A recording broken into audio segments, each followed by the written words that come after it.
Hello, everybody. Good morning. It is Sunday, the 29th of September, 2024. Very exciting, isn't it? I hope everybody's well. And we are going to continue today with some more of Agatha Christie's Hercule Poirot. Yes. Now, we're getting down to the business end of things, yeah? We have discovered who is the blackmailer. And also, we're pretty sure about who is the murderer. So, if you haven't seen, if this is your first time watching, go back, watch the previous episodes, because this is episode 20. Can you believe it? I started this game in April. I've been playing this game forever, but we're getting close now. We're getting close, I think, and we're gonna get down to the nitty gritty today. We're gonna get down to the nitty gritty. We're gonna find out what's going on. Yeah. So let's get the party started, shall we? I hope everybody's well, and yeah, let's go. Let's get into it. So what are we going to do first of all? Last week I was using an expression, and I thought maybe today we could look at what that word was, and it was cahoots. To be in cahoots. Oh, hang on, wait. Okay, yeah, the sound is on. I hope the sound is good. If it's working, yeah, okay. I presume the sound is working. I get paranoid. I'm new to this, yeah? I'm new to this, so I make mistakes. Yeah, the word is, well, I would say in cahoot. No, I say cahoots, yeah. Let's have a listen. Cahoot. Cahoot, yeah. What is cahoot? Partnership league, usually used in the plural, cahoots. Usually used in phrases like in cahoots to describe people or groups working together or making plans together in secret. Shadowy characters in cahoots who work their secret ends until they are flushed out by intrepid reporting. Okay. Yeah, for me it's kind of a negative. I'm not sure if this is right, but like for me it's always in, if people are in cahoots, they're up to something, yeah? They're planning something, yeah, to be in cahoots. So what we found out was that, let me get back here. What we found out last week is that the staff have been in cahoots. They've been working together. Yeah. Hercule, of course, being the amazing detective, the intrepid detective that he is, has worked this out. He has solved this, They are smart, but they're not as smart as Hercule. Am I pronouncing that right? Hercule? Hercule? I don't know. Anyway, you'll just have to accept my pronunciation for this. Let's get the game started. Give me a second, we've got to load it up. Don't go, new game, go continue. All right, we're just loading up. We're on chapter 8 of the game. What have we found out so far? Well, we have found out that the blackmailer was the Comtesse Margot, the friend of the family, the friend of Cassandra. She was using the maidservants. She was using the people working in the house to find out secrets. Okay, here we are. Hope the sound is good. Just let me make sure that the sound is okay. Options. Yeah, okay, it looks good. Okay. Oh, resume. Okay, yeah, so we found out that Margot. Let's have a look. Let's have a look at some of the characters really quickly. I'm not going to go through all the characters today. Again, if you're new to the video, go back, check the others, yeah, because I explained all the characters in detail. But we'll just look at the main ones today. We're going to look at Angeline. Angeline, although she may only be young, it is obvious she has a mind of her own and is not afraid to speak it. Her life of wealth and worry for nothing has given her a sense of entitlement that I hope will not impede my investigation. It will not interfere with my investigation. Now, let's look at the evidence we have found out. We have found out that she has a rocky relationship with her mother, Cassandra. Now, she has matured since we met her at the beginning. Yeah, we met her at the start, and there was a problem with a maidservant called Florette. She's unsure of the blackmail reason. She doesn't know why the family are being blackmailed, and she cares about the major. And then we discovered that the major is Angeline's father. Who is the major? Well, really, we should say, who was the major? Oh, hang on, let me go back. The major is the corpse. He's the victim of the Agatha Christie murder mystery whodunit. He's a former major in the British Army. Felix Hagen is not only friends with Madame Van den Bosch, but also well connected with the local law enforcement. Although he has been out of the military for some years, he still believes he has the authority and power over others. I would not want to speak out of line about a former officer, but he strikes me as arrogant and pompous, which I believe he considers positive and fitting traits, characteristics to have. We've got some motorbikes outside. I hope that's not interfering. So, what do we know? We know he's ex-military, ex-British Army, which is a to begin with, yeah? That he was involved in the workers' strikes. He's Angeline's dad. The security attacked first, and he was extorting money from Ernesto. So, Felix Hagen was murdered. This is the murder mystery that we have been trying to solve, the whodunit. That's Angeline. Let's go to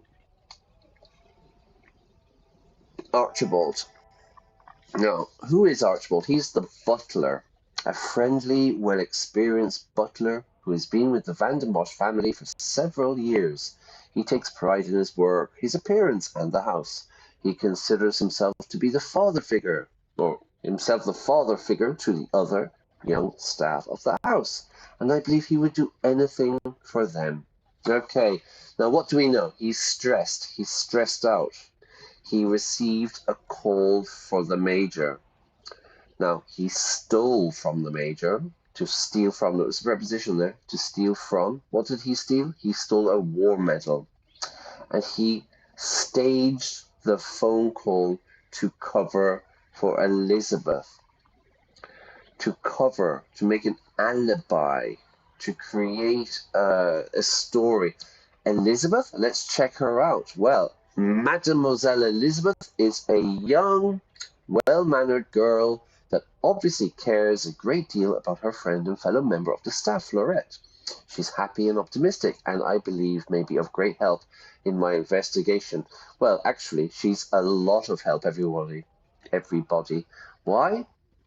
Well, she had a boyfriend called Luke, and they planned to elope, to run away and get married.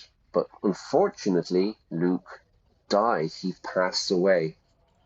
Again, in English, it's a nicer way of saying to die is to pass away. If my friend's father died, I don't say, oh, I'm sorry your father died. I say, I'm sorry your father passed away. Now, the problem was that Luke died in a factory strike. So, there has been a strike. The workers have been striking. They've not been working because they want better pay, they want better conditions, etc. So they stop working, they go on strike. And the major ex-military guy, he organized his ex-military friends to come and work as security for Ernesto. Now, Ernesto is the factory owner. Okay? Not a very nice guy, not a very nice person, but you'll have to go back to previous episodes to find out why. Now, Elizabeth, she's in love with Luke. They plan to get married, but unfortunately, Luke was working in the factory and he died. The security forces killed him. And what we discovered is that Elizabeth murdered. Well, it's confirmed evidence. Yeah, we haven't had an admission yet, but she's the murderer. She killed Major Felix Hagen. Anybody else? Let's go down to Margot. She's the blackmailer. No, this is the Comtesse, a proud, strong, opinionated, and flirtatious socialite. Comtesse de Vos is a woman that knows what she wants and will not hold back in announcing it. Running a women's shelter is admirable work. The world would benefit from more people in her position of wealth to do the same. So Hercule quite likes her because she's helping poor women. Yeah, she created a shelter, but in fact, which is admirable, yeah, it's very good. But what did we discover? Well, let's look at the confirmed evidence. She does charity work. Herself and Cassandra, who's Angeline's mother, are longtime friends. Margot, because she's an ex-nurse, or she worked in nursing, she inspected the Major's body, which made Hercule very angry. She helped Inge get hired. Inge Frank is a maidservant. Now, she got hired. Why? Because Margot was using them as a network of helpers. I would say spy. Yeah, she was getting these women to work in these houses of the rich and finding out information. And with that information, Margot is blackmailing everybody. Shocking behavior, I know. Anybody else? I think that's enough. I think that's all we need. Well, of course, there's Cassandra's the mother. Cassandra is desperate for money. She's widowed. The Viscount died. She hopes the wedding between Angeline and Gideon brings wealth because Gideon is rich. She's friends with the blackmailer. And the Major is abusive. We've confirmed this. And also we found out that actually the Major was Angeline's father. Shocking behavior. I agree. Okay, here we are.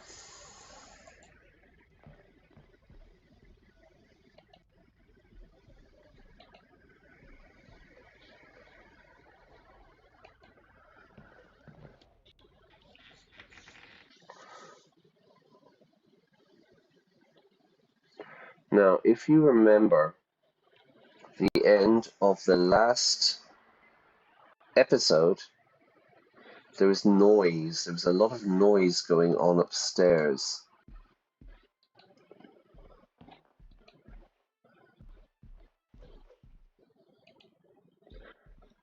Hercule said it was like an elephant upstairs. There was lots of noise. It's very late. It's probably 7:30 here. Now, of course, this game is the typical Agatha Christie scenario. There's a group of people, there's a murder. Now, we have a snowstorm, so nobody can get in or get out of the house. Also, the telephone lines have been cut, so there's no communication, you know? So this is a very typical Agatha Christie device. Think everyone's on a train on the Orient Express. Let's go upstairs and find out what's making that racket. Sounds like my dad. Who's making that noise? Okay, so let's have a look. Here we go. Cassandra's bedroom. No.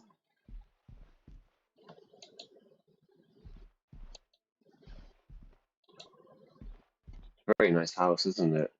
Major's bedroom. No.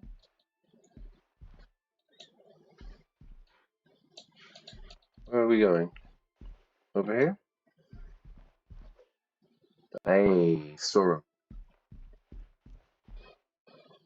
Right. This is above Hercule's bedroom. Ah! Why would Monsieur Sterling be in here clattering around in the dead of night? This is Archibald the butler. Now, it was him making the noise? Okay, new mind map. Investigate Archibald's suspicious behavior. Archibald is up in the middle of the night making some amount of noise. I must find out the extent of his behavior. What are you doing, Archibald? Here he is. Here he is. We're going to get to the bottom of this, everybody. Let's have a chat. Good evening. Monsieur Sterling.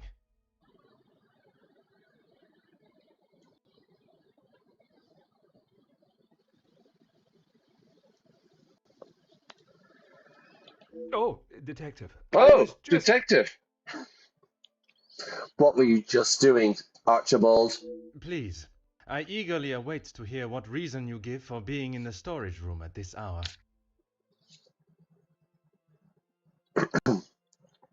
Yeah, like I said, it's probably late. It's probably about 9:30 or something. A butler's job is never... Ooh, finish the sentence. A butler's job is never done. I am no fool, monsieur. You have spun enough stories this weekend. Spin, spun, spun. A spider spins a web. Yeah, a cobweb, a spider. Spin, spun, spun. Irregular verb. Yeah, and we often talk about when someone is making up a story, they're spinning a web of lies. Yeah, they're spinning a story. And I think I've had enough of Archibald now, yeah, because I found out that he's been lying to me about various things. The phone call, the phones were cut, a lot of stuff. I'm no fool. I'm no fool, Archibald. You've told me enough lies. Honestly, detective, you don't trust anyone. I'm a detective. And with good reason. My patience has all but run out. What are you doing in here? Difficult phrasal verb for everybody. To run out. Do, do, do, do, do, do, do, do, do. I get paid. I get paid at the start of the month. Unfortunately, by the end of the month, my money is running out. Yeah? What else can we run out of? We can run out of time. Oh, there's no time left. We can run out of petrol in the car. Oh, we need to go to the garage. We're running out of petrol. We can run out of opportunities. But here, my patience has run out. I have no more patience for you. What are you doing here, Archibald? I've been thinking about my time with the family. Right. Oh, look, he's looking sad. Oh, he's feeling nostalgic. I often think on fond memories, but it does not take me to a storage room in the middle of the night. A good point, Hercule. A very good point. I often think of fond memories, nice memories. Fond is a nice word. I'm fond of someone. I'm very fond of that person. I like them. But again, it doesn't take me to a storage room. There are many memories held within these walls. I just wanted to see them again. Hmm.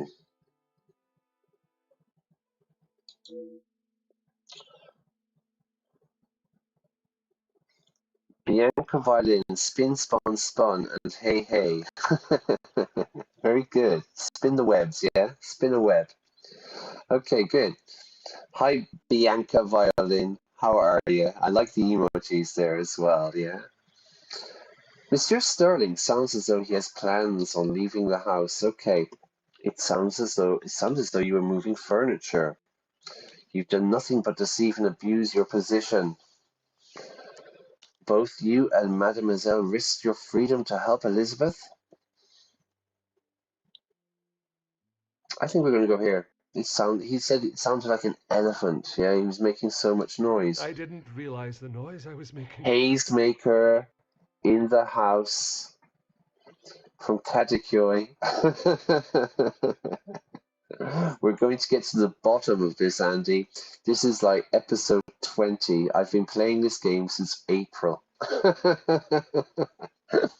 So it's time to find out what's going on. How was the concert? Yeah, have you been having a good time? This is my friend Hazemaker. He's been at a concert in a place called Murcia. And we're going to go to the beach later on after this, yeah? Nice. I didn't realize the noise I was making. Okay, yeah, you made loads of noise, Archibald, yeah? Obviously. Were you preoccupied looking for another of the Major's medals? Right, because we found out in a previous episode that Archibald the rat stole one of the Major's war medals, which Hercule was really not happy about. Of course not. I already explained. No, monsieur. You attempted to dupe me again into believing one of your stories. To dupe me, yeah? To dupe someone is to trick someone, yeah? To trick them, to scam them, to dupe them. So, yeah, he's already told me these stories. I don't believe you, Archibald. Please, detective. No. I know you know how it ended up in my possession. I was just trying to get some extra money together to send home. I can't lose this job. If Lady Van den Bosch found out... What? What, Archibald? What would happen? Theft of a medal would be the very least of your problems. Right. You have done nothing but deceive and abuse your position in the house. Both you and Mademoiselle Rihanna risked your freedom. No, I'm angry. Deceive? I'm sorry that I lied to you about the medal.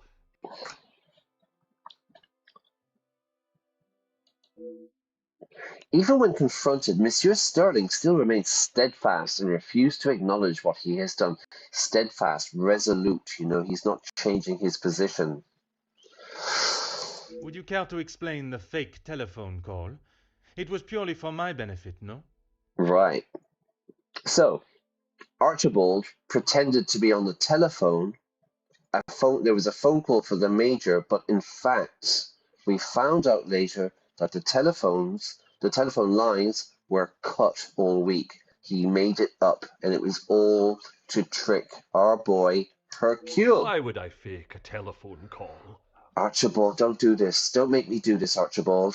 The same reason that Mademoiselle Rihanna dressed in the Major's jacket in the snow, to allow not only the guests but me to believe the Major was still alive.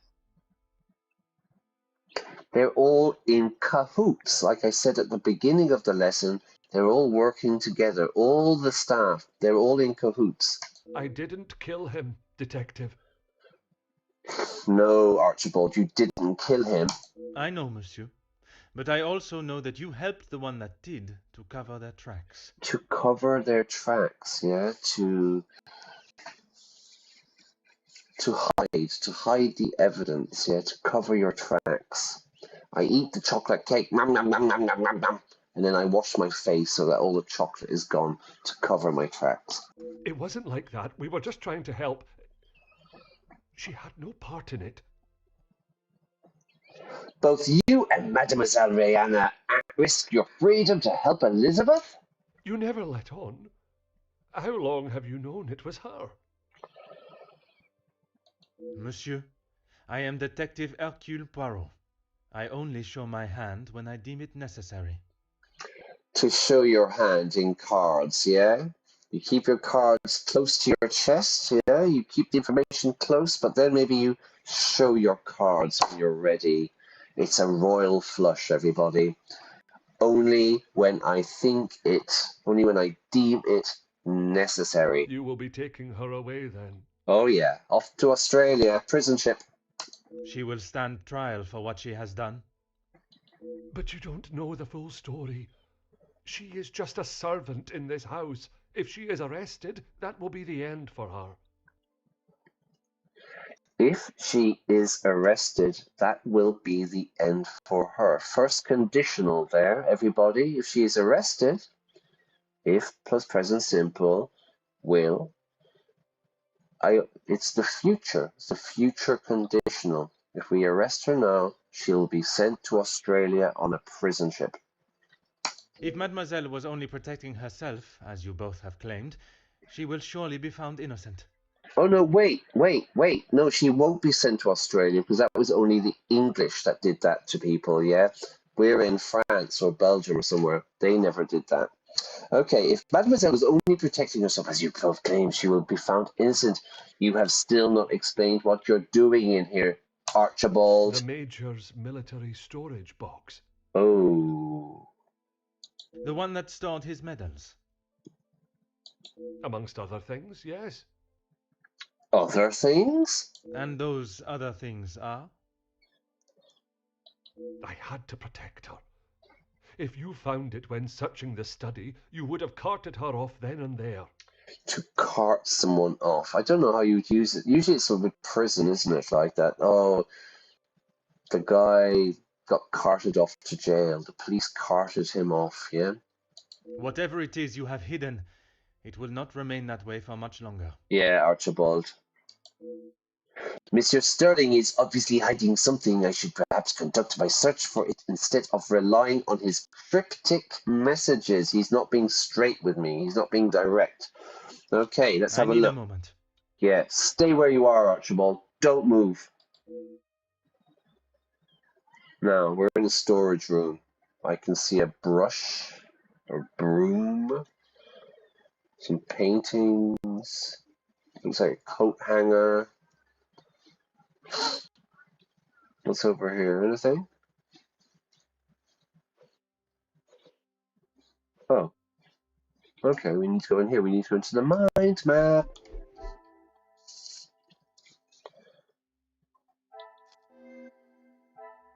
Alright, what do we got? Archibald claims there's more to the story. Monsieur Sterling has been one for secrets this weekend, but seems reluctant to tell me more. Archibald hid items. Monsieur Sterling would only hide items for what he believes is a good reason. But what would be a suitable place for Archibald to hide such items? He expects he'll be leaving the house soon, presumably due to his actions this weekend. He thinks he's going to get fired. Archibald admits to the cover-up. He finally admitted to his actions when pushed. If only he admitted to his tampering sooner.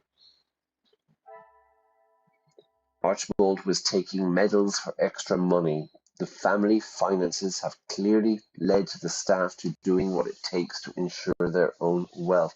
Everybody's broke, seemingly. Alright, investigate his behavior. Let's go for it. Let's have a look. Oh, look. A detached saint carving. One of the many saint carvings from around the house, abandoned in a box. Why is the saint carving in here? Because Cassandra had a carving above every room, didn't she, of all the different saints? Alright.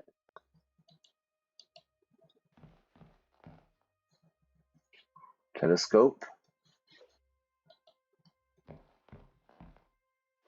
Oh, hang on.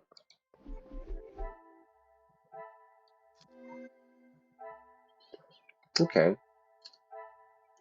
One of the many saint carvings from around the house, abandoned in a box. Why is this saint carving in here? A room within the house, used to store several items. Okay.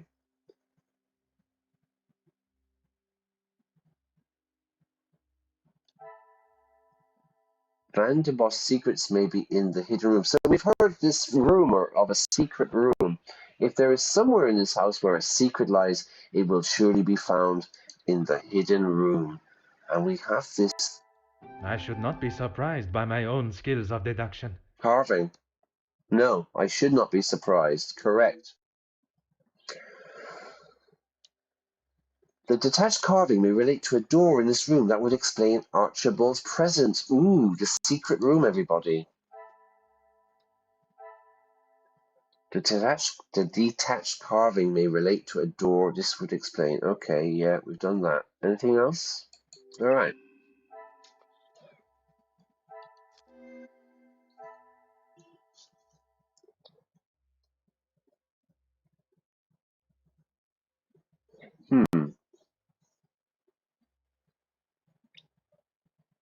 Archibald, taking medals, cover up, implies he's leaving the house. Hid items.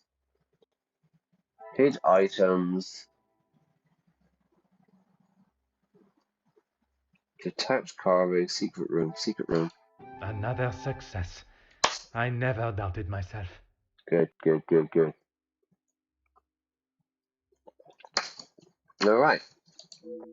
Archibald must have hidden items in the secret room, and I presume this exists within here somewhere, everyone. What do we got? We've got Archibald hid items. Inspect the storeroom to advance the investigation. I can certainly do that, sir. A grandfather. I don't know. Is that a grandfather clock? I think that's what you call it. Huh. There appears to be nothing here, he says.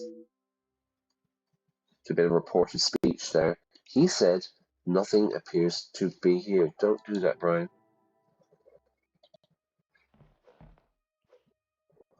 Archibald, what's this? Inspect furniture.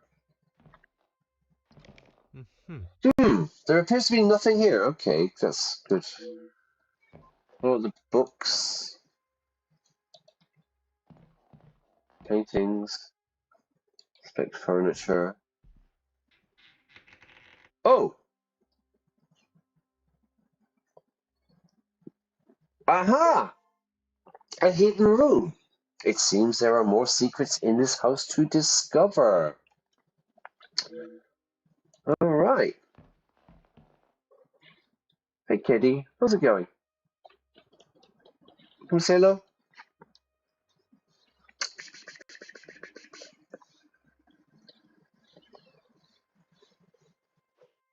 A letter.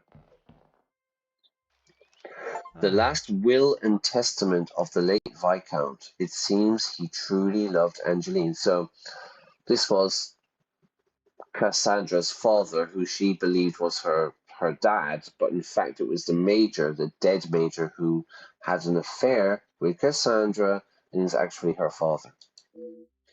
Last will and testament declaration. So a will is like when you die, you know. So like I leave a will. I'm going to leave everything to my cat, you know, and I leave all my money and you know, to a horrible, evil black cat. And good luck with that world.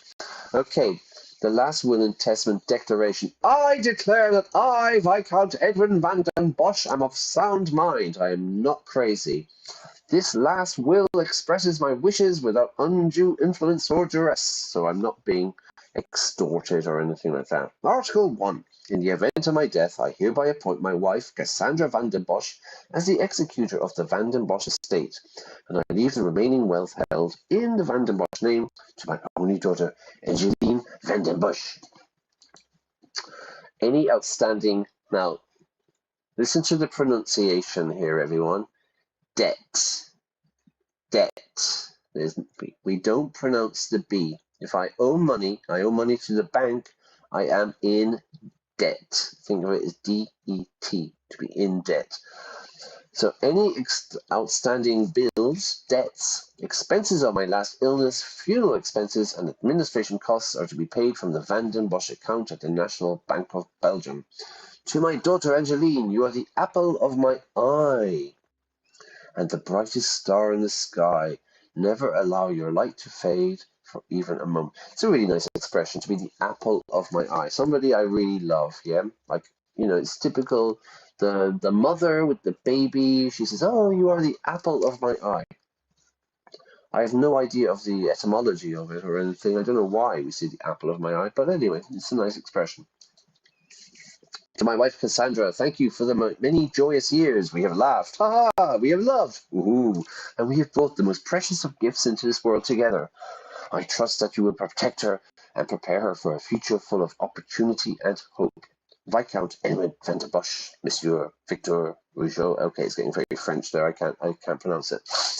All right, good. So we found the will and testament. Anything else over here? What's this? A military knife? Look. Huh. A prestigious-looking knife, a fancy knife, likely belonging to the Major. Anything else? Ooh, military service box. The Major's military service box. It contains letters and keepsakes. Keepsakes, heirlooms, things from your family, things that you remember. Okay. Anything else?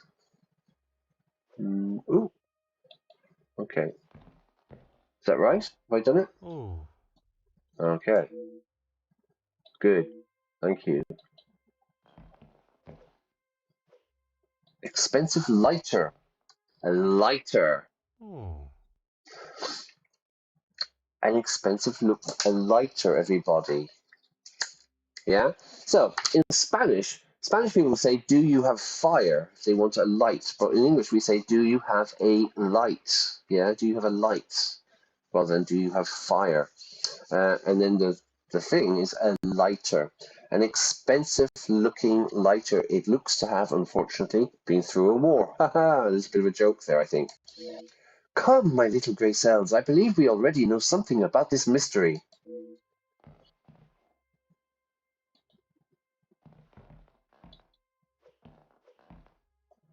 Can I go out? Are we done?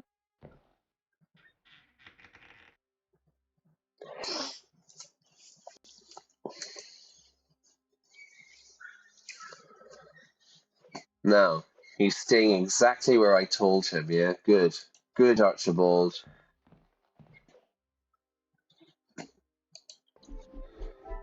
Okay, where are we? Archibald's suspicious behavior. What do we got? We've got the expensive lighter, an expensive-looking lighter. It looks to have, unfortunately, been through a war. We've got it's well used. It's been used a lot. Although it's of high quality, the lighter looks to have been subjected to a rough usage. Okay, so it's worn out, maybe. We have an unrecognizable symbol. A red symbol on the front of the lighter appears to have been damaged. Could this symbol be related to anything else here? Okay. We've got the military service box, letters and keepsakes. We have a war map, an indecipherable map from the war. It is useless to my investigation. A standard military box. An empty canteen. A canteen from the war. I can imagine it has anything from water to whiskey. Canteen is like a water whiskey holder, yeah? The Viscount's will. He loved Angeline.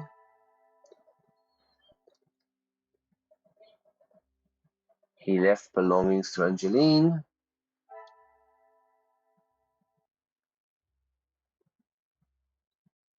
And it's under Cassandra's guardianship. Okay, we have a formal letter that a letter that orders the dismissal of the Major. It details some of his actions during the war. The Major killed prisoners of war. The reason for the Major's discharge and an act he must not be proud of. I presume he wouldn't want the secret to become public. He killed prisoners of war. He's not receiving a pension. His reckless, crazy actions led to a removal of his pension. Did losing his pension affect his overall financial situation? And he was dishonorably discharged. So he was kicked out of the army. So he killed some prisoners of war, which would be against the Geneva Convention, I suppose. And his questionable actions during the war resulted in being discharged from the army. Oh my God! the man is a monster. Okay, we have an informal letter. All right. He was building his militia. The major was recruiting people for his militia by contacting some of his former colleagues. So he was creating, well, they say militia, a kind of a security force to protect the factories. What did they do? They attacked the workers and poor Luke, Elizabeth's boyfriend, got killed. Okay, so he contacted old friends. What else? Okay, now we have this knife. A prestigious-looking knife, likely belonging to the major. It's a flash, fancy knife. It has a rose engraving. It must belong to him. Blood stains. Looks to have been stained into the blade despite clear attempts to clean it. What can I now confirm? We can confirm. Some would say a lucky guess. I would say a moment of genius. Wasn't there this, hang on. Okay. Hang on, we need to check this out. Hang on, I need to go up here because I need to put this up so we can see everything. Okay. The lighter must belong to the major. The army symbol all but confirms this, but don't I already have this in my possession?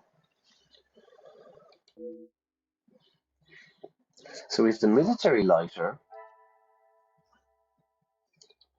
Right. Now what about the knife? We've got the blood stains. And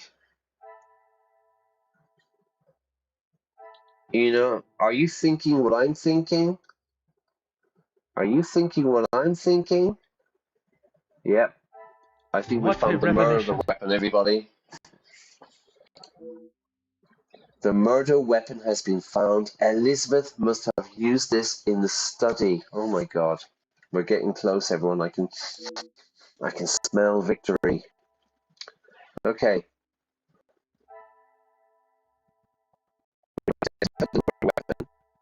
Now, let's get back and interrogate Archibald. Anything else over here? Inspect the secret room. We've done all that. What about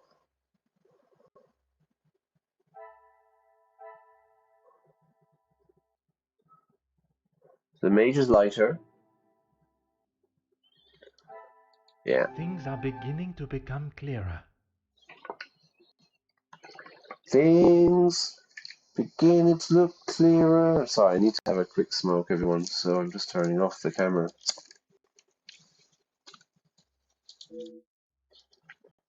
The lighter I found in the military box is certainly the major's, meaning the other one is not. Right, so we have two lighters now. Alright. The lighter in the garden that we found wasn't the major's, meaning the other one is not. We need to get the the electric cattle prods out. We're going to go full Argentinian style on Archibald now, yeah? Archibald? Okay, let's talk to Archibald. There is no use lying anymore. When I inspected the garden yesterday, I found a lighter I assumed belonged to the major, the absent murder weapon. Let's go for the lighter. He always had his regiment lighter that he received in the war on his person. And yet, it was not his regiment emblem that was engraved on it. An emblem, like an insignia, a symbol. My father's. It must have fallen out of my pocket. You still have it, detective? Maybe. Monsieur, you have stashed evidence, manipulated a crime scene, obscured my investigation, and yet it is a lighter that you worry about most. Stashed means hidden. He had to hide something quickly. The police are coming. Stash the money, the bank robbery money under the bed. Yeah, to stash something. You have manipulated a crime scene. Yeah, they moved the body. They did all kinds of stuff. He obscured my investigation. He's been lying to me. He's been pretending to have phone calls, and he's worried about a lighter. What's wrong with you, man? If it is my path to end up behind bars for what I have done, so be it. It is Elizabeth that you cannot allow to be locked up without the truth being told. So these are expressions for being in prison, to be behind bars. Where's John? Oh, he's been behind bars now for last year, and he's been locked up because he was bad. I have heard how you fought for that young maid before. Fleurette, is it? I only ask that you do the same for Elizabeth. So Fleurette was a maid servant in like the prologue, where she was accused of stealing a bracelet, but in fact it was Angeline. Go back to previous episodes and you can find out. But we fought for her, but she got carted off and she's behind bars, we presume. Now, he's playing with our heart here. He's playing with our emotions. He's asking us to fight for Elizabeth, the murderer.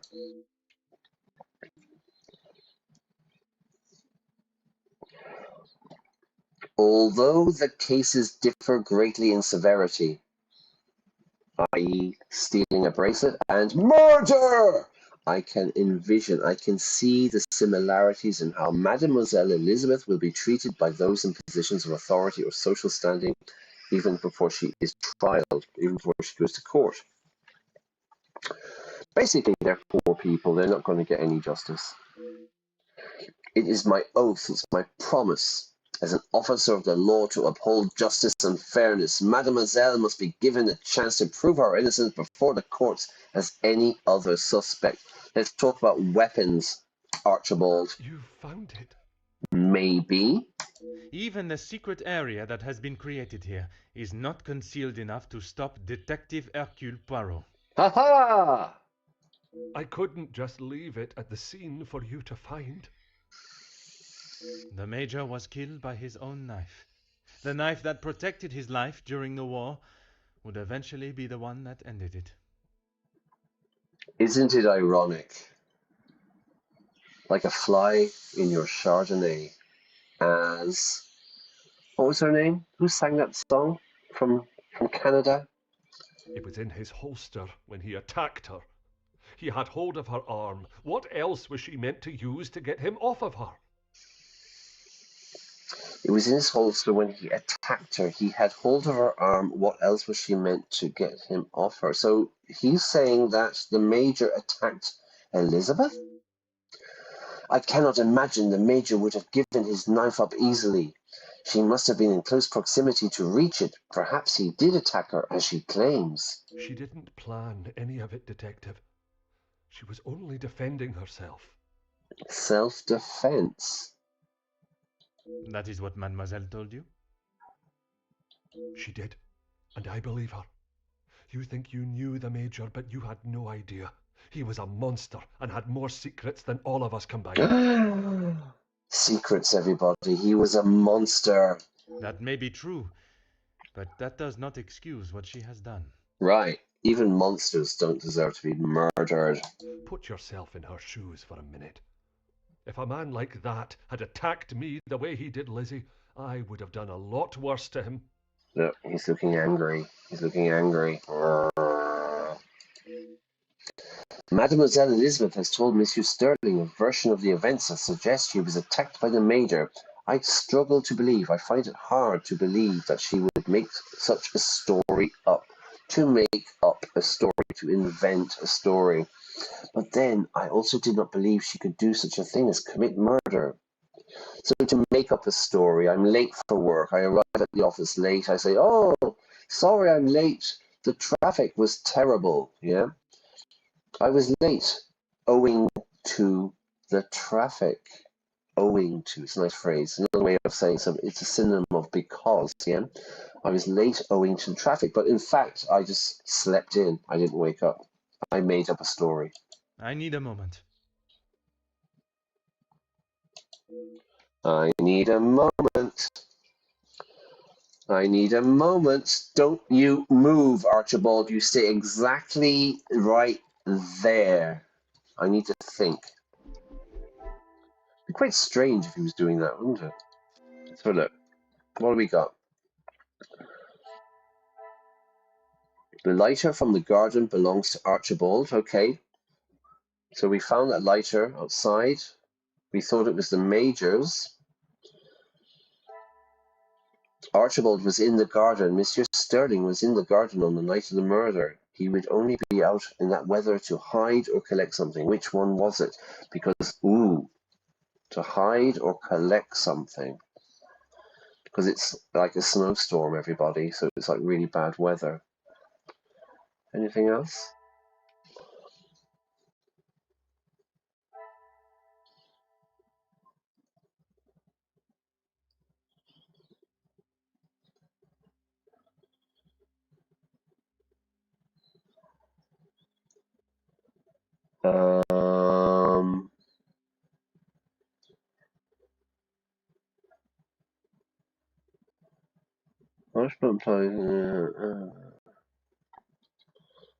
Archibald. It's the cover-up. Was in the garden. Archibald was in the garden. Open window. The pieces of the puzzle are Right. finally coming together. If you go back to previous episodes, you'll see that there was a window open at the beginning, and we thought, well, no, the burglar didn't go, or the person didn't go in. The pieces of the puzzle are finally coming together. If the only thing I found was Archibald's lighter, what else did he collect from the garden? Archibald collected something from the window. I'm thinking murder weapon.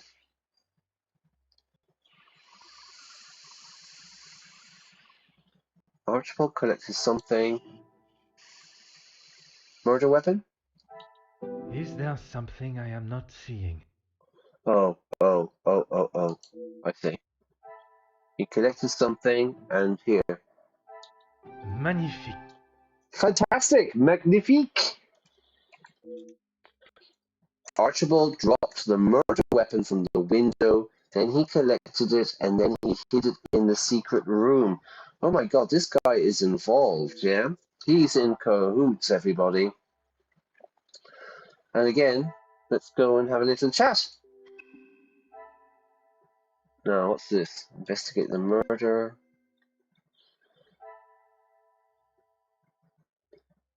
Anything else here? Okay. Let's go chat. Let's go and have a little chat. Let's get the cattle prods ready. Let's go Argentinian on his ass.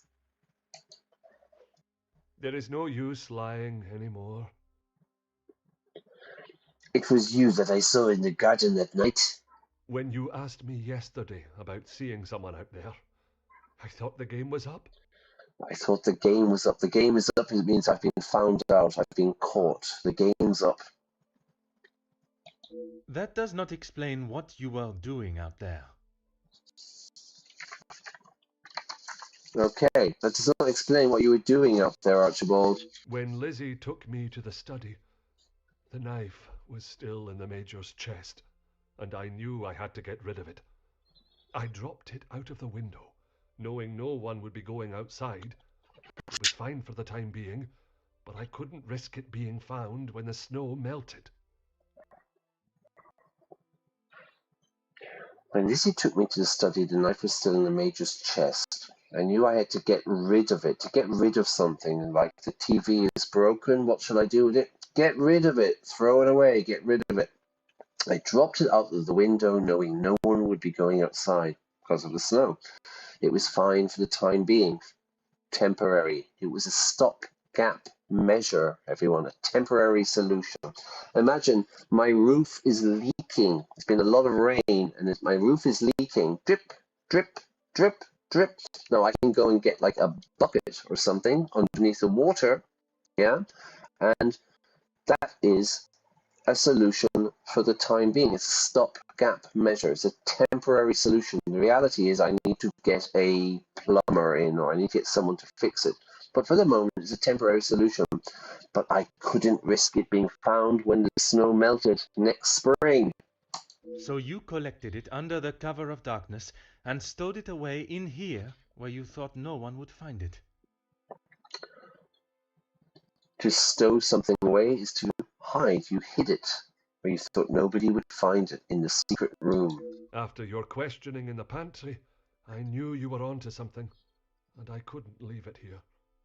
And where did you plan on moving it to? Honestly, I don't know. Poor Archibald. Look, he's looking really sad again. All right. Collecting the item and hiding it to save Elizabeth, he must surely want to protect her from the law. Objective complete. Good.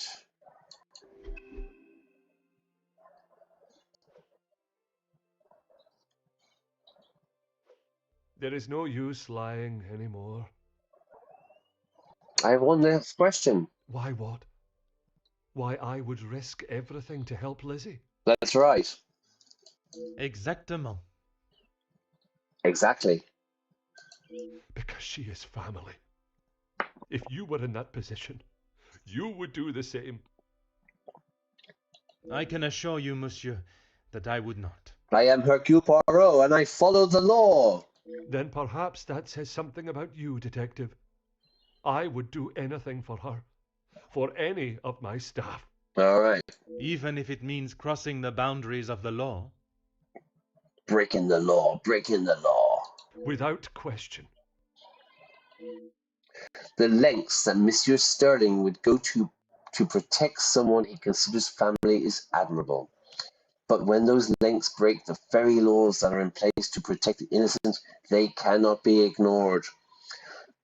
I ask that once your morning duties for the ladies of the house are complete, Mademoiselle Rihanna and yourself wait in the staff quarters. Aye, detective, but please, you have to help Lizzie.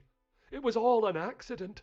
She doesn't deserve to spend the rest of her days behind bars because of that man. That man? You mean the Major? If she is put behind bars, it is because that is what the courts have decided upon. Detective, you can't be so cruel. It is not cruelty, monsieur. It is the law. It is the law, everybody.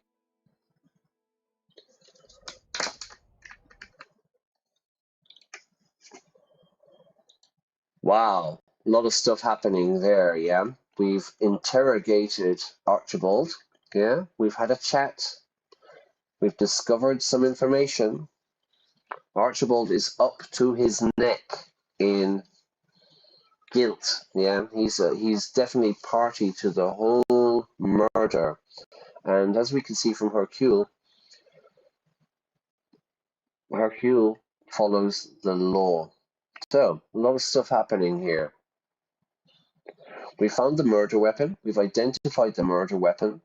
The Major's own knife was the blade that killed him. So let's go back and see what's going to happen next. After all these further revelations, my mind is as busy as Monsieur Goulet's chocolate shop. I have no idea what Monsieur Goulet's chocolate shop is. Hang on. I don't know if that's some sort of reference. Monsieur, M-I-S-I-E-U-R? Monsieur, what was it? Sorry, I've forgotten how to spell it. Goulet's. G-O-U-L-E-T. Goulet's chocolate shop. Let's ask Monsieur Goulet's chocolate shop is not directly mentioned in the search results, but if you are referring to a specific chocolatier, No, absolutely nothing. I don't know what they're talking about. They've invented something there, everybody. Okay, all right. Let's go back to the game. Hang on. Do. Okay, I used to do this at the beginning. I used to switch screens. I used to forget that I was still on YouTube or something. Okay, here we go. After all these further revelations, my mind is as busy as Monsieur Goulet's chocolate shop, which sounds very nice, but you've made it up. I have all the pieces of the puzzle to deduce why Elizabeth killed the Major. Now I must allow my little brain cells to put them together.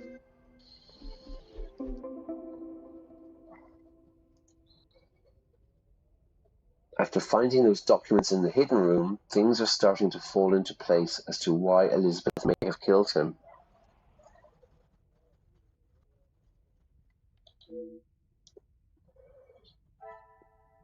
Well, you've got the informal letter. The Major was building his militia, its security force. He contacted old friends. We've already seen all of these. We've got the Viscount's will.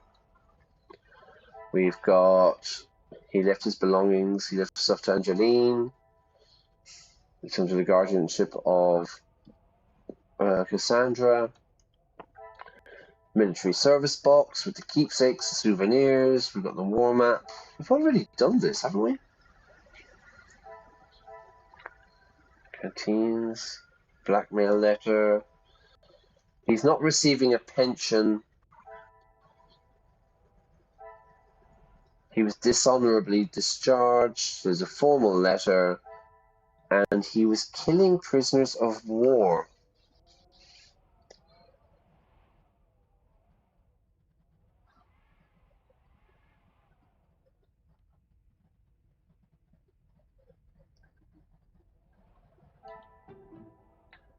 He had a bad financial state.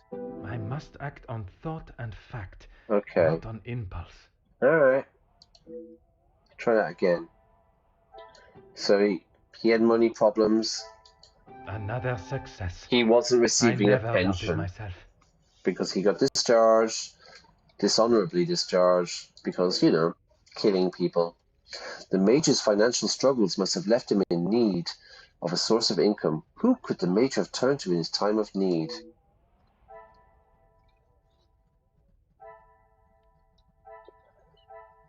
The Major was desperate for a well-paid job.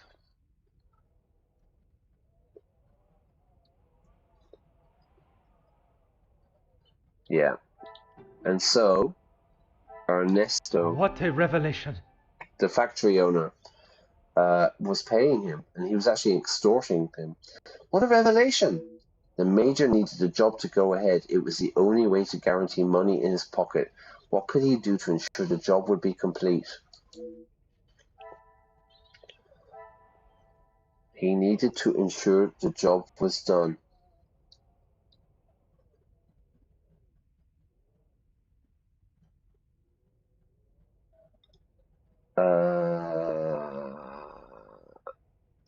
The Major paid.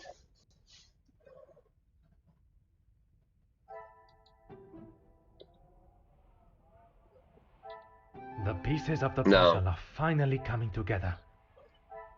This was the blackmail. The pieces of the puzzle are finally coming together. This information would have destroyed his reputation if unveiled, if revealed. A strong motive for blackmail. Good. The Major was being blackmailed over war crimes. Okay.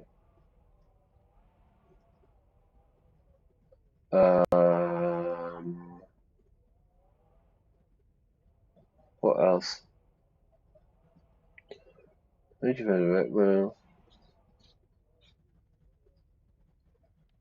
what else? One more.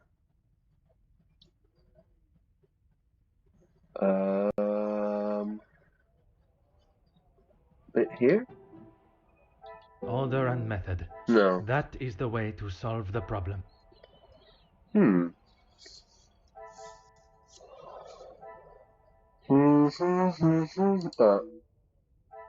What is it? Dishonorably discharged, maybe? So he needs a I job? must take a different approach if I am to uncover the truth.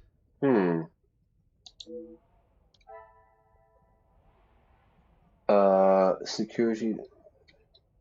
Okay, maybe this is it. Was the attack? I cannot see the logic in this. Jesus. Perhaps a second look at the evidence in front of me.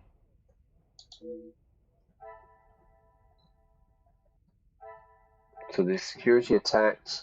The major needed to ensure the job was done. Things are Okay, he beginning needed to make become sure the clearer. factories were open. Yeah. To secure his payment, the major must have ordered the attack at the strikes. What were the consequences of the major ordering the first attack? Well, we know, don't we? We know what happened, don't we? Luke died. Some would say a lucky guess. I would say a moment of genius. Elizabeth's boy was killed at the attack, during the attack. Someone says a lucky guess. I would say a moment of genius. The major's actions, unfortunately, led to the death of Luke, and all for greed. Who would have been most affected by this?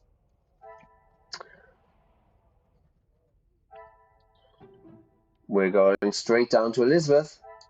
Magnifique. Magnificent. Fantastic. Amazing.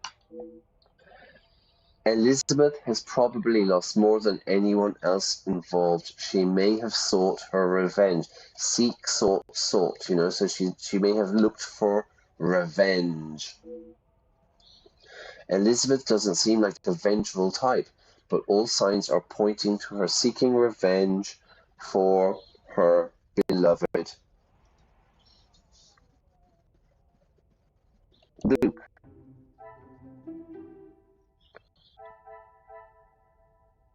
Okay, that's it. If I am to confront Mademoiselle Elizabeth, I must be at my best, and my little grey cells at their most alert. It is time to at least try and rest. Okay, good. Wow, we're making progress here. So what have we done? Well, we found out that Archibald is completely up, you know, helping and abetting the murderer. Although there's these kind of claims of self-defense that he attacked her. The major was a war criminal. He was killing prisoners of war, unarmed prisoners of war, and he was discharged dishonorably from the military and lost his pension, and also then that opened him up to blackmail. Okay, how are we doing? 67 minutes. I have no time to wallow in my lack of sleep. I must confront Mademoiselle Elizabeth and hopefully finally know the truth of what took place. We're getting there, Hercule. Let's do it. Knock, knock. Who's there? Detective Poirot, I'm glad you're awake. I'm always awake. Bonjour, mademoiselle. It has certainly not been a night of peaceful sleep. There is something that we must discuss. Okay, hang on. I need to have a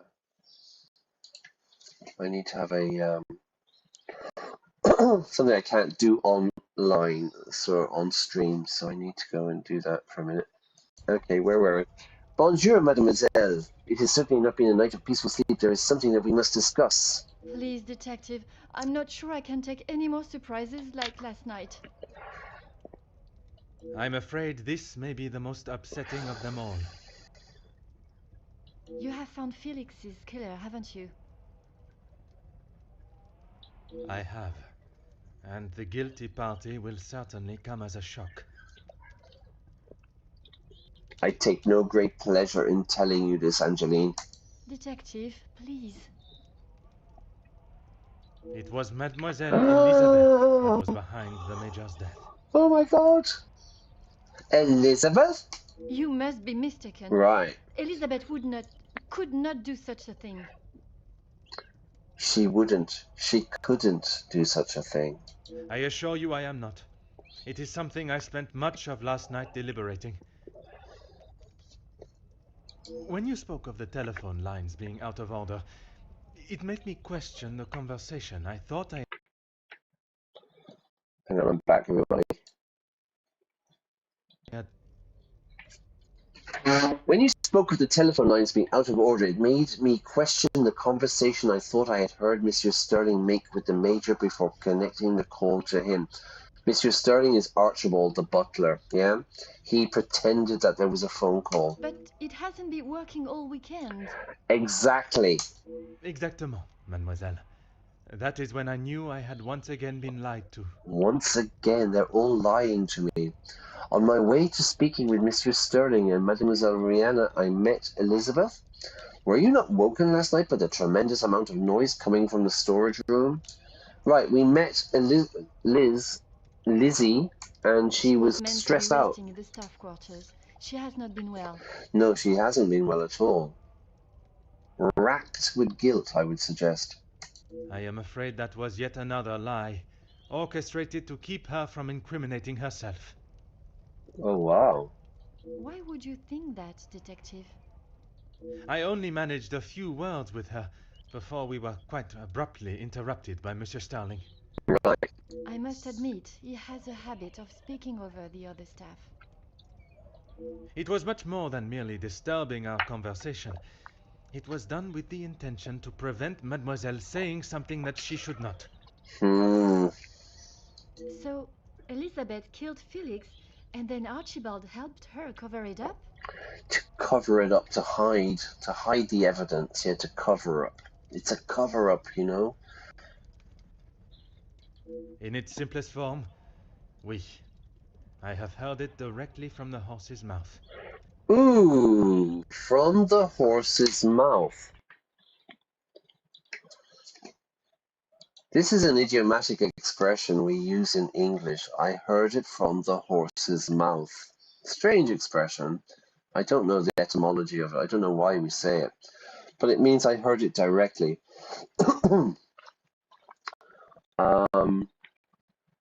I go into the office and my boss says to me, "We're going to fire John."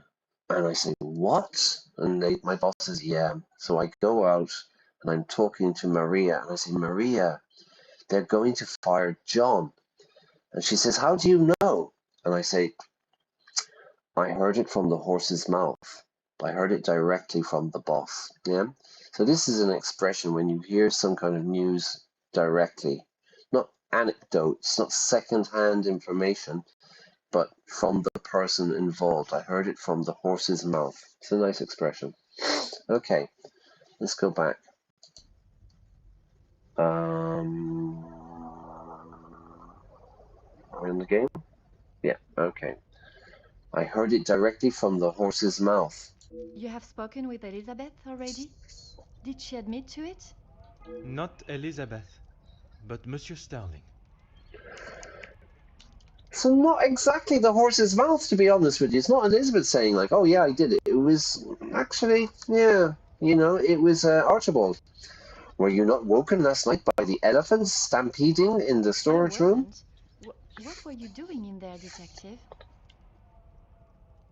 It was Monsieur Sterling that I found in there. I was taken by some surprise to hear anyone awake at that hour.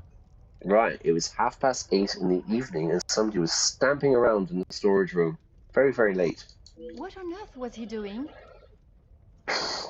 He claimed he was merely reminiscing of his time with the family. Reminiscing, thinking of, to reminisce about your times. You don't believe him?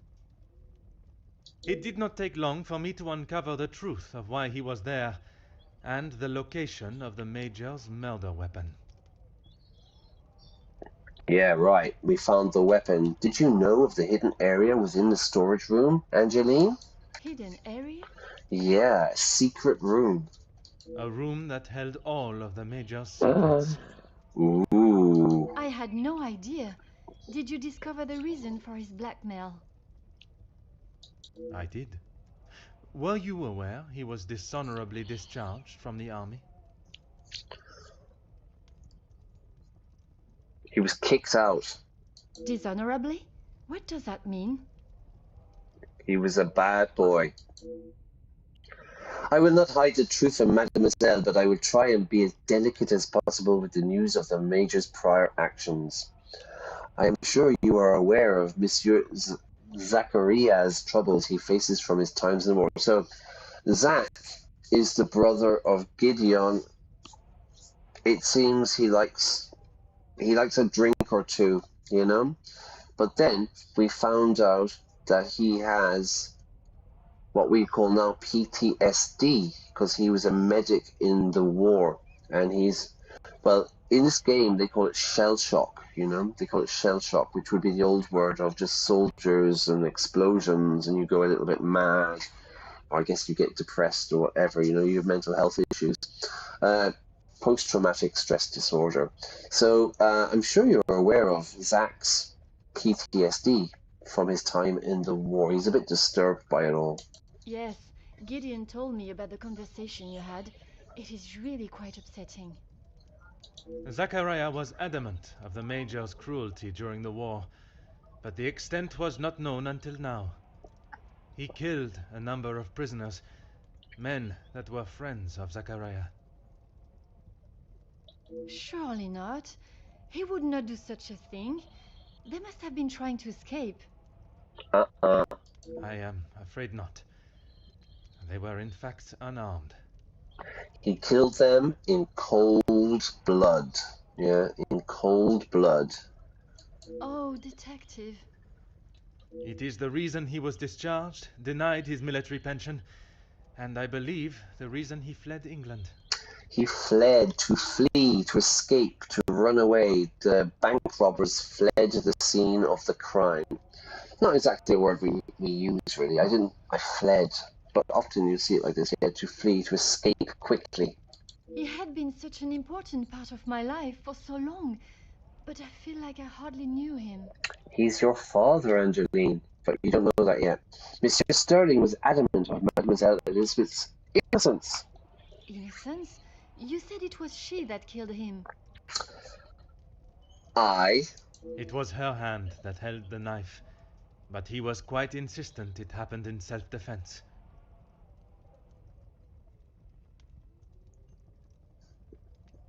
What is the definition of self-defense?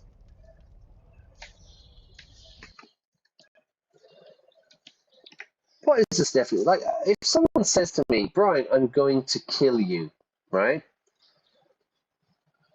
Someone says to me, like, I'm going to kill you, Brian, and where's the tab?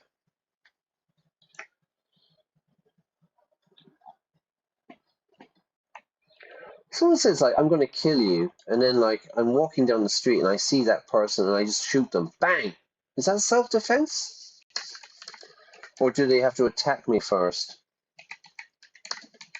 Self-defense. Do you know what I mean? Like, do I have to wait for that person to attack me, or can I attack them first because I think that they're going to kill me or something? A countermeasure that involves defending the health and well-being of yourself from harm. A legal justification for the use of force in times of danger in many jurisdictions, known as self-defense in Commonwealth English. Do you know what I mean? If someone like sends me an email, the individual must have a reasonable belief that they are in danger. The belief can be based on verbal threats or physical actions that suggest imminent harm. So if someone sends me an email or a phone call and they say, Brian, I'm going to kill you, and then I'm walking down the street and I see that person and I go up and I shoot them or I stab them to death, is that self-defense? Or is that like, or do I have to, do you know what I mean? Do they have to like kind of attack me first or something like that, you know? Anyway, that's one for the lawyers. It was her hand that held the knife, but he was quite insistent it happened in self-defense. In all of the years I have known her, she has barely even raised her voice. I cannot believe she would do something like that out of malice. Malice. Bad intentions, yeah, to do something that's malicious, yeah? Do out of malice. The whole truth cannot be known until Mademoiselle Elizabeth has told her story. Right. I allowed my perception of her character to conceal any thought of her involvement. It seems I am not the only one. The time has come to confront Lizzie. Will you allow me to be present? I think that is an excellent idea. I hope your presence will calm her and will perhaps allow her to speak more freely. Please, detective, I know she has done a terrible thing, but I beg of you to give her the time to explain herself. I will offer Mademoiselle Elizabeth the fair trial that she deserves, as I would with any suspect. Thank you, Detective Poirot. Would you bring Mademoiselle Elizabeth to the study, where we will not be disturbed? Of course, I'll find her immediately.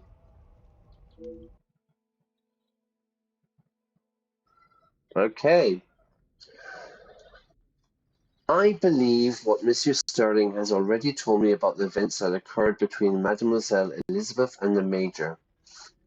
I do not believe she would have had to do what she did if he had not attacked her and pushed her to the point where she feared for her life. I must listen to her story, the truth, and only then can her punishment be determined. What time is it? 1 o'clock.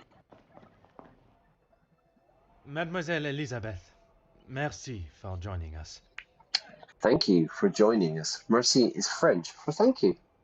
Miss Angeline said you requested to see me urgently. We have some serious matters to discuss, and I would like to waste no further time. Oh, yes, Detective. How are you feeling? Still not quite myself. Not quite myself, not 100%, yeah. I'm okay, but I'm not quite myself. I'm not functioning fully. I'm not 100% mentally or health-wise, yeah. I was surprised when Monsieur Sterling hurried you to assist Madame Vandenbosch last night. I should not have avoided my duties for so long. The house does not stop because I'm feeling a little under the weather. To feel under the weather. Under the weather means, like, it doesn't mean you're sick, but maybe you're beginning to be sick, you know? You know, if you have a flu, and at the beginning, maybe you have a headache, or you start to, like, ache, or something like that. It's before the flu really starts, but, like, you're not feeling 100% again, you know? You're feeling a bit under the weather. Now, also under the weather could be sad, you know? Oh, my dog died, and I'm really sad. I feel a bit under the weather because, you know, something sad has happened or whatever like that, you know? I feel under the weather. So it's really with sickness, feeling a bit under the weather, no energy, maybe a little bit depressed or sad, feeling a bit under the weather, yeah? It's a nice expression, very typical in English, yeah? That is true, but you cannot be expected to complete all your tasks if you are not in the right frame of mind. Right, if you're not focused. Honestly, Detective, it was best for me to not sit and wallow anymore. To wallow, to be depressed. Of course, her boyfriend was murdered, well, killed, yeah, by the major security forces, you know, at the strike. So yeah, and you can wallow in sadness, you know, in depression. It's like, oh, people say to me, "What are you going to do today, Brian?" I say, "Oh, I don't know. I'm going to stay in bed and watch TikTok shorts." You know what I mean? Stuff like that. Yeah, just kind of low energy. Okay, my investigation has taken me down many paths this weekend. I understand Luke was not only involved in strikes, but was on the front line. Let's talk about Luke. Yes, that is where he spent his last moments. Standing shoulder to shoulder with his fellow workers. Good man. The resulting riots were a terrible tragedy, one that I hope we will not have to see or experience again. Something that could have been avoided had the Major and his team done what was required of them. Okay, so you can have a political protest, yeah? You have a political protest, the people are protesting about the new law the government bring in, and it's just normal demonstration, a protest. But if that protest or demonstration turns violent, and the people start fighting with the police or whatever, it turns into what we call a riot. A riot, which is a protest with violence. Again, you can see that Hercule is still blaming the Major and Ernesto, yeah? He believes, because they attacked first, that it's their fault. Nobody deserved to die that day. Not my Luke. My investigation has taken me down many paths this weekend. Have you been able to uncover who the blackmailer is? Oh, yes, I have. The blackmailer's identity has been established, and they will pay the price for their crimes. Wonderful news, Detective. You can put it all behind you now. You must be thrilled. Absolutely delighted, yeah. Absolutely ecstatic. Class A English is ecstatic about the news. I would not say thrilled, knowing that such a close friend has betrayed us. Hey, our Mac Poirot is a don. He is, though, isn't he? He takes no shit from anybody, you know what I mean? He's, straight down the line, And we're getting close now. We found out who is the blackmailer, Margot, and who is the murderer. Yeah. No, we're just going to get it out of her, I think. I would not say thrilled, knowing that such a close friend has betrayed us. Yeah, betrayed us. Margot, a family friend, sending in her spies to find out information so that she can blackmail us for money. It's crazy. Mademoiselle is correct. What I have learned over this weekend is that people are not always as they appear.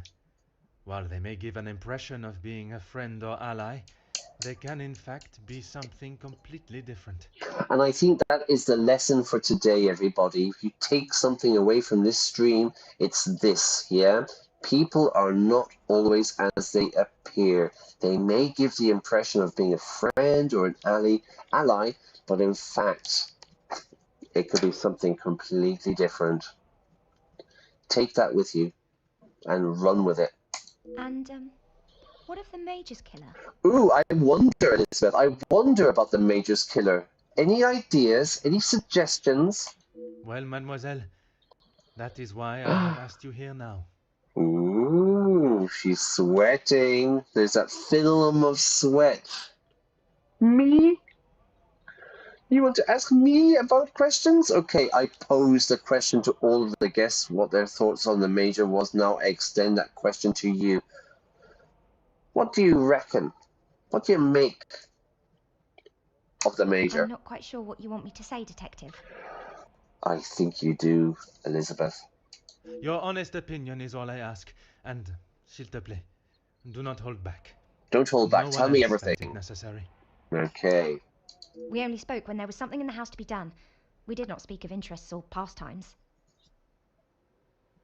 Interests or hobbies, yeah, my pastimes. You knew of his work with Monsieur de Silva? Who is the factory owner, who's the workers were on strike, Mr. de Silva, who's a big capitalist. He was losing money and he wanted a quick solution, so he hired the Major to solve the problem with his ex-military, ex-English military people. And guess what? They went completely overboard and killed people. Not like the English, eh? I only know what is required of me to know, and that is very little. Good answer, Elizabeth. Good answer. But you were aware of his work as security at Monsieur de Silva's factory. I was. The factory your beloved Luke worked at before he was cruelly taken from this world. Yes, Detective. Do you blame the Major for his death, Elizabeth? Detective, what kind of question is that? It is a straightforward one. A direct question. It's a straightforward question, yeah? No complications. Do you blame the Major for killing Luke? Mademoiselle, if there is something you wish to tell me, now is that time. I'm sorry, Detective. I just don't know how to answer it. She's looking nervous. There's that film of sweat. She's scratching her arm. No, I'm fine. I'm good. Yeah. No, I'm absolutely, completely. No, I'm calm. Yeah. No problems. Let us consider what we know of the Major. He fronted the militia that attacked the workers at the strike. You were aware of this? I was. You finally had someone to blame for Luke's death. Someone conveniently located in the same house, alone in his study. No, Detective. It wasn't like that. What was it like, Elizabeth? What was it like? Tell me what happened with the Major on the evening of his death. I was only in here trying to prove what I heard Mr. Beckers say. I was going to report him, I swear. Miss Angeline, you believe me, don't you? I want to. I am still trying to understand it all myself. Why don't you start from the beginning? I was delivering Miss Angeline's dress to her room when I heard Mr. Beckers arguing with the Major in his study. They were ever so loud. I thought the whole house would have been listening to what they were saying. Mr. Beckers is the trade union leader, so he was working with the strikers, the guys in the factory. And he was arguing with the Major, obviously the security, yeah? So there's a conflict going on. We've looked at Beckers before as a suspect. Mr. Beckers was talking about the factory strikes and how it was the Major's fault. He told him that if he didn't own up to his crimes, he would go to the newspapers. To own up to something, yeah? To own up to something. I'm in a house, there's a chocolate cake, I eat it. I get up in the middle of the night and I eat the cake. And then the next morning, everyone's like, who ate the chocolate cake? Who ate the chocolate cake? And I say, I did it. I own up to it.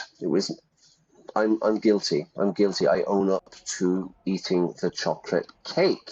I cannot imagine the Major would have taken kindly to Monsieur Becker's threat.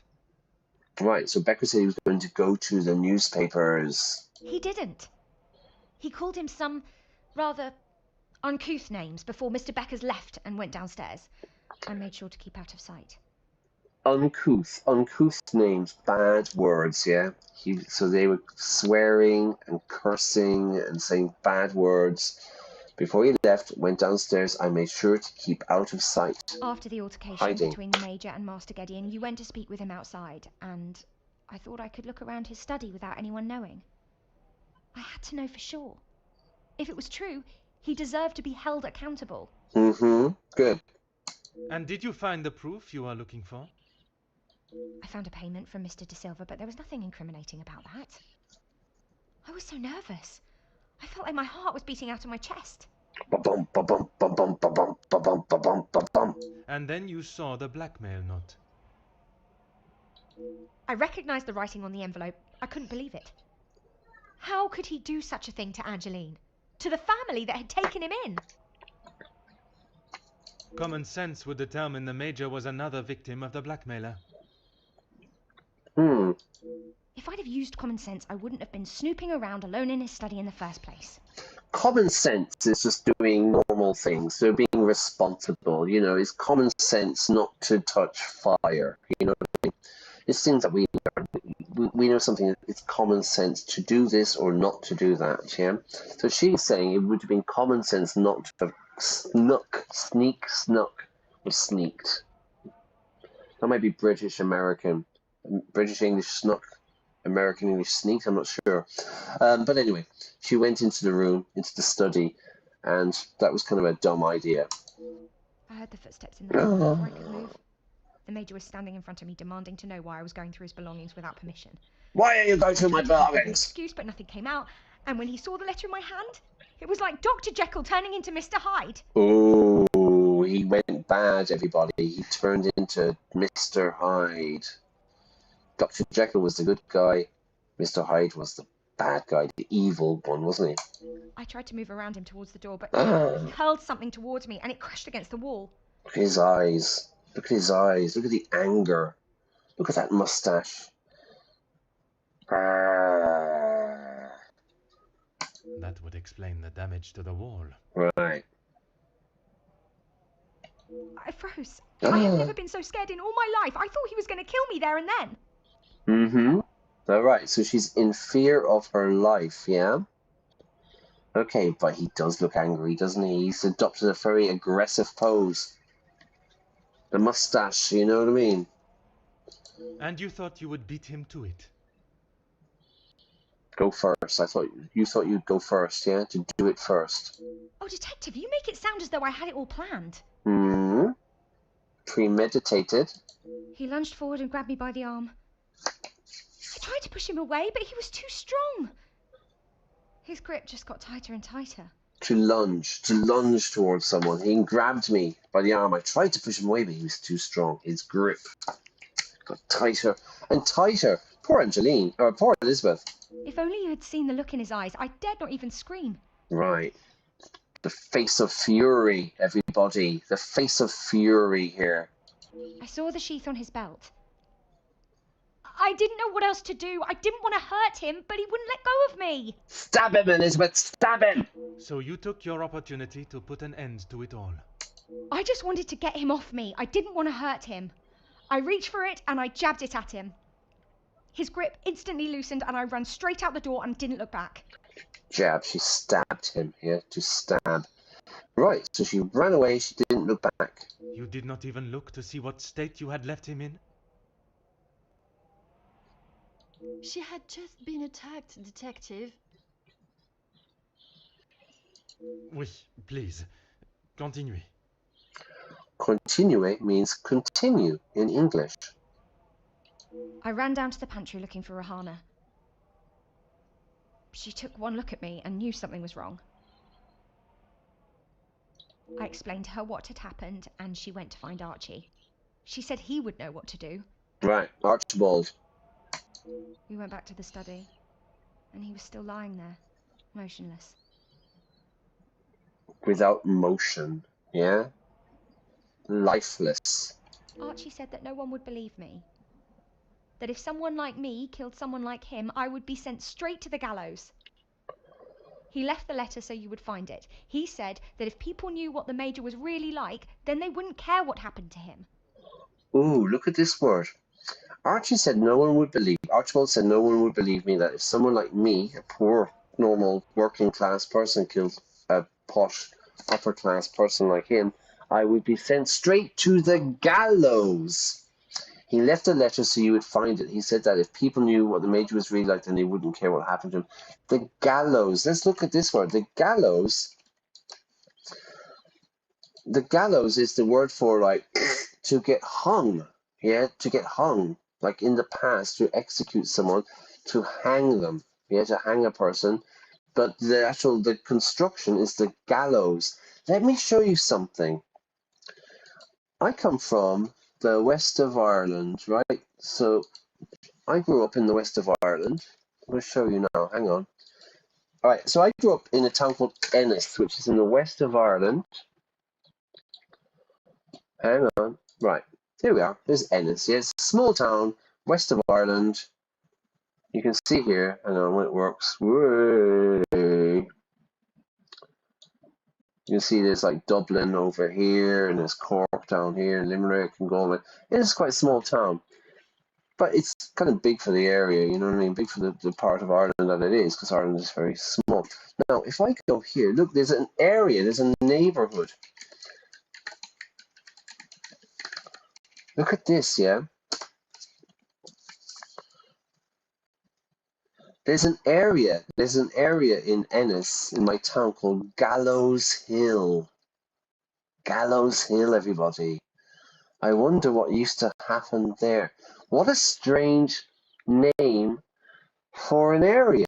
Can you see it? Sorry, it's the camera in the way. Hang on. Maybe I can, hang on, camera. How do I do this? Where am I? Camera? Why can't I move it? Hang on.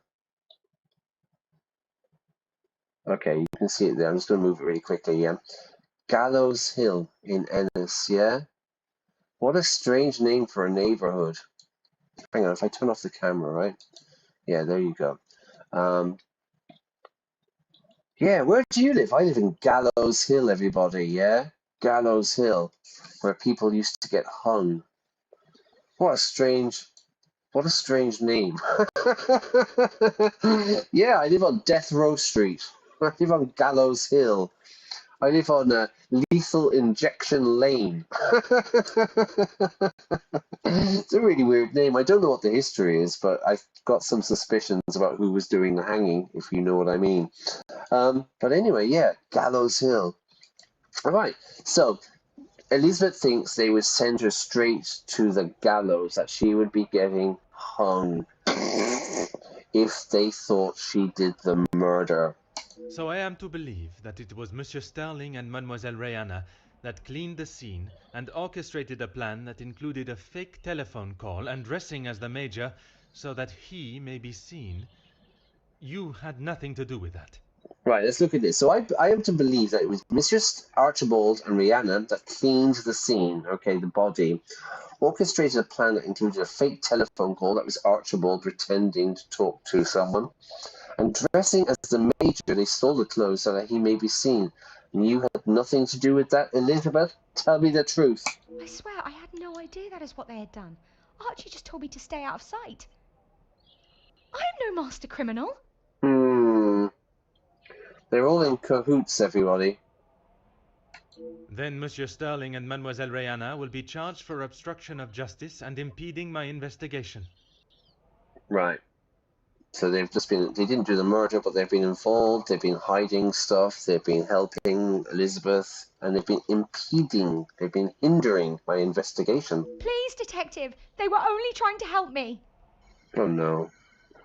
If they wished to help you, they should have brought all of this to my attention immediately instead of committing more illegal acts. You see, Hercule is straight down the line. It's just black and white. There's no grey areas with Hercule, yeah? They should have come to see me straight away. Surely you haven't forgotten what happened with Fleurette.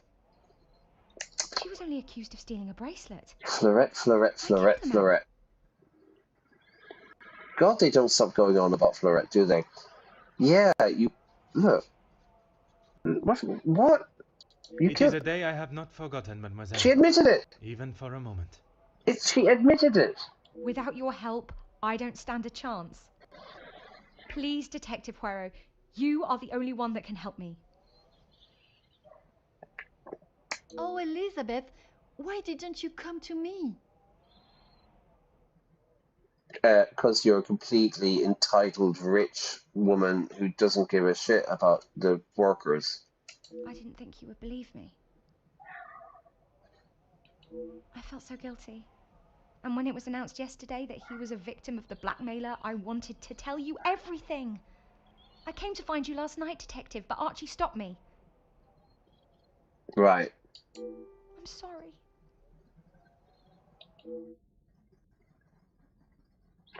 Come, my little grey cells, let's solve this mystery. I think we are going to go over to the fire and we are going to call it a day there. That is 102 minutes. Ooh, hang on. Resume. Okay, I think that's enough for today, everybody. We've done a lot, yeah. There's the lighters, we've found the knife, the murder weapon. Elizabeth has admitted to it, you know. So I think we're going to call it a day at that point. I hope you've enjoyed it. Yeah, we're getting really close now. We need to sort out what to do with Elizabeth. And then, of course, we still need to confront Margot, the blackmailer, which should be quite funny with Cassandra and the rest of them, yeah? So I hope you've enjoyed this. If you have, please press like.